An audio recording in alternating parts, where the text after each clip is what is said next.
வணக்கம். இப்போ ஜல்லிக்கட்டுக்கு எதிரான தடையை நீக்க கோரி நிறைய அமைப்புகள், அரசியல் கட்சிகள் போராட்டம் பண்றது வந்து நீங்க பார்த்திருப்பீங்க. ஒரு பொதுஜனமா, சிட்டியில் இருக்கிற பொதுஜனமா வந்து நாம ஆவின் பால் வாங்குற ஆட்கள்.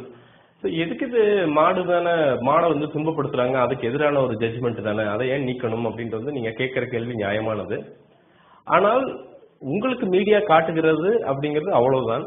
மீடியா வந்து பீப் சாங்கும் மற்ற சில பல சர்ச்சைகளும் அதற்கே வந்து மீடியாக்களுக்கு வந்து நேரம் சரியா போயிருது. ஸோ இதை கவர் பண்றதுக்கு வந்து அவங்களுக்கு பெருசா நேரம் கிடைக்கிறது இல்லை. இதுக்கு பின்னாடி வந்து ஒரு மிகப்பெரிய உண்மை, ஒரு மிகப்பெரிய அயோக்கியத்தனம் இருக்குது. இந்த பேன் அப்படிங்கிறது சுப்ரீம் கோர்ட் வந்து இன்னைக்கு ஜல்லிக்கட்டு ஃபர்ஸ்ட் வந்து நிறைய ரெஸ்ட்ரிக்ஷன் போட்டு பண்ணாங்க. அதுக்கப்புறம் பாத்தீங்கன்னா சுத்தமா வந்து தடை பண்ணிட்டாங்க. இந்த தடைக்கு பின்னால் வெளிநாட்டு கம்பெனிகளின் கைக்கூலிகளான என்ஜிஓக்கள் இருப்பதுதான் வந்து நிதர்சனமான உண்மை.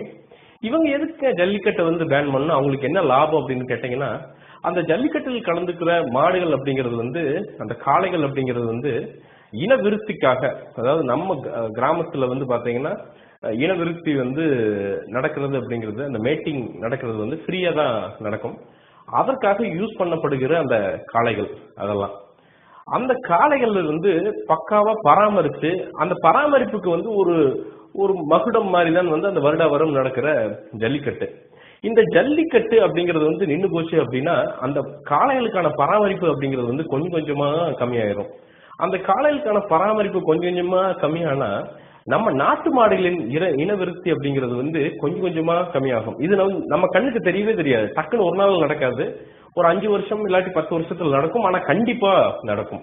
சரி, இந்த நாட்டு மாடுகளின் இனவிருத்தி கம்மியானா என்னங்க ஆயிரப்போகுது அப்படின்னு கேட்டீங்கன்னா, அதுதான் வந்து என்ஜிஓக்களுக்கும் ஃபாரின் கம்பெனிகளுக்கும் தேவை.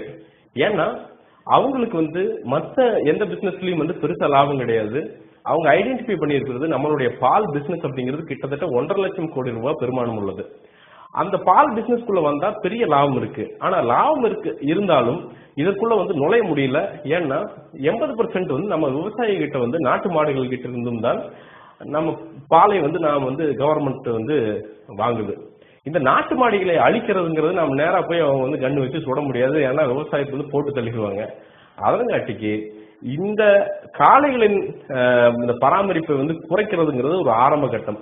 அது வந்து ஆட்டோமேட்டிக்கா நாட்டு மாடுகளை அழித்தால் என்ன ஆகும் அப்படின்னா, நீங்க ஜெர்சி பசுக்கள் அந்த வெளிநாட்டுல இருந்து வருது. நீங்க பாத்தீங்கன்னா கேள்விப்பட்டிருப்பீங்க, 40 லிட்டர் பசு கூட ஏசியிலே தான் இருக்குது அப்படின்ட்டு. அது இன்னைக்கும் நடக்குது. ஆனா ரொம்ப குறைந்த பட்ச இதுல வந்து நடக்குது.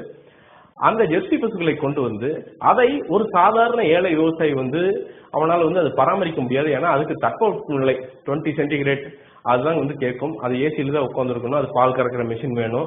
அதுக்கு பராமரிப்பெல்லாம் வந்து கிட்டத்தட்ட வந்து நீங்க வந்து ஒரு பணக்கார பிள்ளையை பாத்துக்கிற மாதிரி தான் வந்து அந்த பசுக்களை வந்து நீங்க பாத்துக்கணும். அதற்கு வந்து கண்டிப்பா விவசாயிகளுக்கு வந்து வசதி வாய்ப்பு இருக்காது. என்ன ஆகும் அப்படின்னா, விவசாயிகளுடைய நிலத்தை ஒரு கட்டத்தில் இந்த மல்டிநேஷனல் கம்பெனிகள் லீஸுக்கு எடுத்து நம்ம இடத்த நம்ம ஊர்லயே வந்து நமக்கு மாட்டா அவன் கடந்துருவான். கடந்து வந்து எல்லாத்தையும் அமைச்சு கொடுத்துட்டு, நாங்க வந்து உனக்கு சம்பளம் மாதிரி தர்றோம், உங்க இடத்துல வந்து பாலை மட்டும் தயாரிச்சு கொடுத்துரு அப்படின்னு சொல்லுவான். இதற்கான விஷயங்கள் தான் வந்து இந்த ஜல்லிக்கட்டு தடைக்கு பின்னாடி இருக்கிற ஒரு உண்மை அப்படிங்கிறது இதுதான். இதற்காண்டிதான் இந்த என்ஜிஓக்கள் எல்லாம், அதாவது என்ஜிஓக்கள் போராடுறான் அப்படிங்கிறானுங்க. இவங்களோட போராட்டம் எவ்வளவு பெரிய அயோக்கியத்தனமானது அப்படின்னா, இங்கிருந்து இந்த வருடம் அப்படின்னு நினைக்கிற மாட்டு இறைச்சியின் அளவு அமெரிக்காவுக்கு எக்ஸ்போர்ட் பண்ணுகிற அளவு அப்படிங்கிறது கிட்டத்தட்ட 2 மடங்காக வந்து உயர்ந்திருக்கிறது. அதற்கு ஏன் இவனுங்க எல்லாம் போராடல? இங்கிருந்து எத்தனை அடிமாடுகள் கேரளாக்கு போய் கண்டந்துட்டமா வந்து மனசாட்சியெல்லாம் வெட்டி அதை பாக்ஸ்ல அடைச்சு அதுலயும் வந்து குவாலிட்டி பிரிச்சு வந்து டைப்பா பிரிச்சு வந்து அமெரிக்காக்கார அனுப்புறாங்க. அதில் இல்லாத குரூயல்ட்டியா நாம வந்து காளை அடக்குதல் வந்து வந்துட போகுது கிடையவே கிடையாது. ஆனா இவங்களுடைய பாயிண்ட் அது கிடையாது. மாடு செத்தாலும் பொழைச்சாலும் இவங்களுக்கு கவலை கிடையாது.